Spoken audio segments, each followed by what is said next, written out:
What's up guys, I'm here again. So guys, before ndarwara pepe ndakaofwa this mirror zvikanzi aiwa kanhemaita ndazi mumba tiri kumuona muri kuita semuri kudevelop patika imimi pamunopfeka endo muchibuda muchienda kumabasa kana kwana ftgas you have to look representable. Saka ndakupai mira iri rekuisa mumadziro rekuti uchipfeka kudai so unonozviona wega and look, even uchipinda pamangu you might think I'm rich. But I'm actually not. So guys, mira ndakari ofwa neshop inonzi shop Homes. Chi? DreamTime Homes. DreamTime Homes. Iri panamba chi? Number 72 on West Road. Shop number 13. Shop number 9. Unit number 9. Okay. Anti mari nzvasitare shop guys. Saka ndati since ndine glass rakanaka muchatanga kubvunza mai mazimira renyu nderekuchi ndereku DreamTime. Saka ngandikuratidze ine zvinhu zvirimo zvakawandisa. Regai apa. These are side beds. Zvokuisa maside membed zvoiswa nevamwe wakangoisa kumapuranga and stuff. Ayo. Charger phone, speaker ipapa. Then this one ine safe. Mune safe mukati. Password yako apa. Useta password yako apa. Waisa mari yako baba. Hapana anotora. Usikoro chibvunzo juju maipi. Unongo wakaloka moto zoti avhura ndidedi. Because ndo pamwanenge wachiziva password. So this is a TV stand. TV stand yakanaka zvokuti tarisei munhu unokwanisa, and that one is a coffee table neizvi tarisei munhu look. Uyu TV stand inopinda mukati inodizvi and I think zvofamba zviseti zvakadai zvinobva zvanyatsobuda handiti. Look guys, chirungu ichi. Okay. Wakasa uitonza ukwanchi dawedzera maybe maspika kwanenge akawandisa inenge iri seti ye-TV stand ne-coffee table yacho tarisei muone kana apa. Look guys, aisingori coffee table yakangoita nyekuti apa pakavharidzika hapana space but tarisei muone zvine tumachairs twacho guys. Shopping wanai mamirasi tarisei muone varatidze esedet varatidze waone yemutenge guys. Mbama kunofanira kungoruka so nyange usina mari because avadhuri. Musatye kuya kushop, musatye because muri kuona zvinhu zvoitwa ngezvemu-TV chete. Uyai guys, look mavhasi atinawo. Hey, this flower is nice. Tarisei muone. Mbamako munongoratidza umega so even ukawashaira vanhu dzingire kuvapa mbamakadai. Saka aka ndikekusevhesa ugadzika maplates ako paipai. Chirungu ende mandira ndochita chirungu ndedzamukani wakaita wakanoisa chi pamwe vari kuda kuita breakfast in bed ukaspika ka ukachirira uko ndikona ngati kune imwe side. Okay, mavhasi. Look guys, muna zvakawanda zvacho. Let me take you to another side. Kwachichichi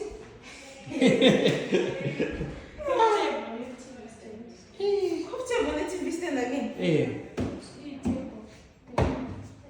Jesu. Jesus Christ of Nazareth.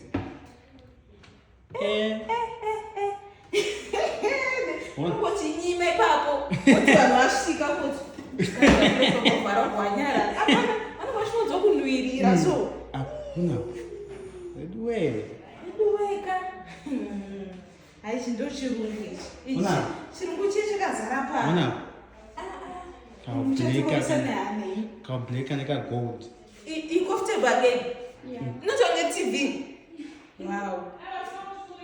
The TV stand there. Then what is this one? Wow. Dining cupboard.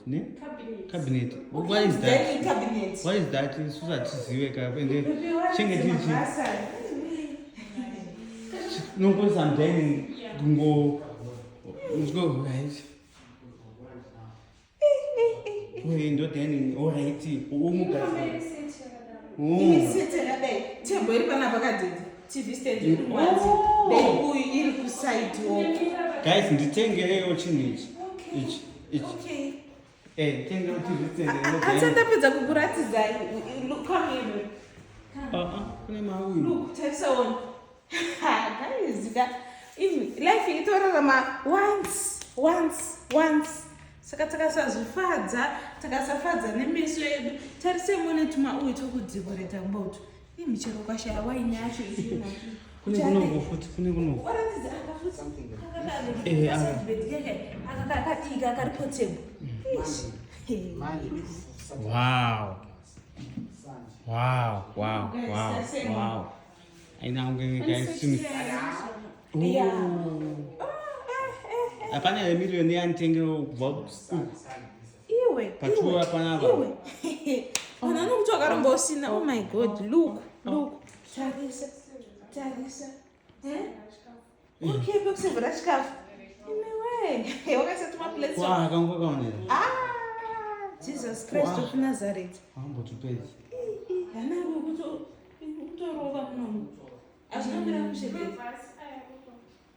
What? Yeah. Wow. That's what we're doing. Where is?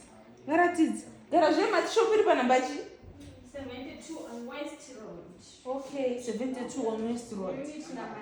Unit number 9. Ani mune page kamofana kuita kuti vanhu vazofollowa page iroro nenhamba dzino tichadzisa kuitira kuti vawe. Waone muchi.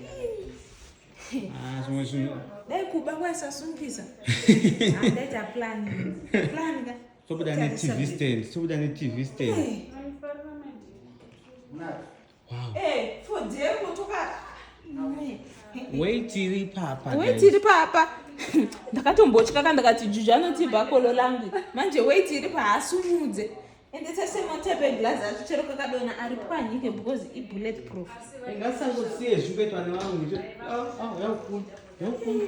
Ngasangosiye zvitwa nevarungu chete tongoti zvinongwanika kuvarungu chete. Aiwa. Nekuvanhu vatema guys. Vanangu kuro. Wona, oh my God, my tote. Mamando. Oh, this is sweet. It's chai day. Totsvaga nechemukani. Ndatidai kuba kwaisasungisa. Ndaita plan. Cheese. Cheniti kana fridge kana chi. I think you do. Anditika. Okay, bad display. So why natural? Joining. Ndakutoza zviri wine muno. Ukona mba makochero ukaichisa ukaisa wine so. Alright. Chero singani wine uzoti mba mako kangokaisa so. Ona. Hey, ona aya. Ana nguvuka kutsemu. Okay. Tarisaka top culture. That's my. Nototi handbag kaukatora uchida kuba udai sambe apa Utaza kusumudza. Apa ningoni med wesambe ngo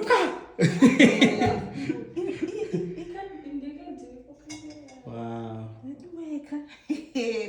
Zvokuti ndaishanda muno mukana ku TikTok mainzwa. Mainzwa ndakatora tumina zine ndiri pakona ino. Ndakusiyana nazvo. Inomova. To which side? I think this side. Inoenda huko.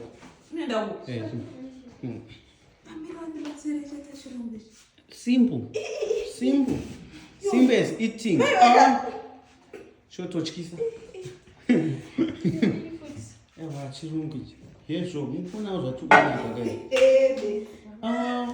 Nzikusaziya kufaina ndakutosumudza baba. Kutotizire pichirungu takasachionera muno. Matishope dinonzi chizvi DreamTime Homes. My dreams jaiwo. Yeah, I'm a dream sir. Azvingoitike reality. Unaona bebe. Ndakaona. Ndichandizozvidira zvine weight kuti vana havapani musati kuda ndinozotenga. Aiyo, wemutenge guys. Kwakamutenderera futi. Oh. Okay. Wait, no. Yeah, space. But ndikuona kutotendera kudai. Mazoona guys. Mana apa? Avada mutupo wavamaya. Waratidze. Nda. To apple. Tendere tepu. Ma apple edeko. Atuvhuri kanti. Oh. unoita uchindikwenyawo kakudetsera ndokunini. So guys, ndofunga maiona kuti DreamTime lifestyle. DreamTime Homes. Okay. Okay, DreamTime That's home. a rota sure. It's only nongozvona mudream izvi. Ende vanhu vazhinji vanenge vachingoti ndezvaro muchisvika kusvika padhuze svikai. Wakatozviona uchiona ndichizviona pamira rangu wachatanga ndisi ndakaromba. Izvo kuDreamTime home kwakachipa.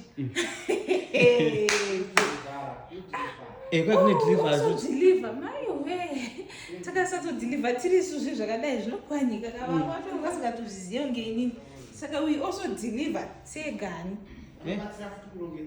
Oh my god mazvinzwa isusu anatanga vasingagoni kurongedza tatowana ba ndogona kutonoisa pamwe panhu pasiripo. Chandi please let's go otherwise andawa futi kwai kune imwe iri kunonzwa chi kune imwe shop isiri ino. Yeah. Okay iri kupi kuna Lanaki. Okay kuna number 27 Lanaki. Yeah. Okay. Shop number 13. Sianokuratidzai futi ikoko kuita anengada kusvikira ikoko.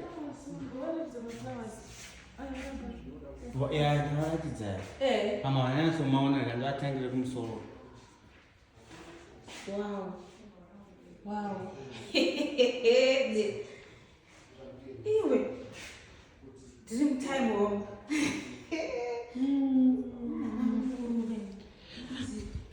Yo Mira Maz. This one is mine. Yo Maz Mira. It's ours this one. Mbakwedu. Kwabhora kumusha ikoko ticharoiwa kandi. Usatedzere utobva kwabhora. Atiwabata ibaba. Kuona mvuri baya netsongo ibaba. Ontoitira zviri. Vazizive kavaroi kuti Mira nouraya. Alright, handilebe kuti tigadzirisa Mira yedu mota tiende. Bata. Saka papa nangu inini imari zvayo but I want to kuti mbamamuione zvinhu zvakadai guys. Ande baby tisati afanai.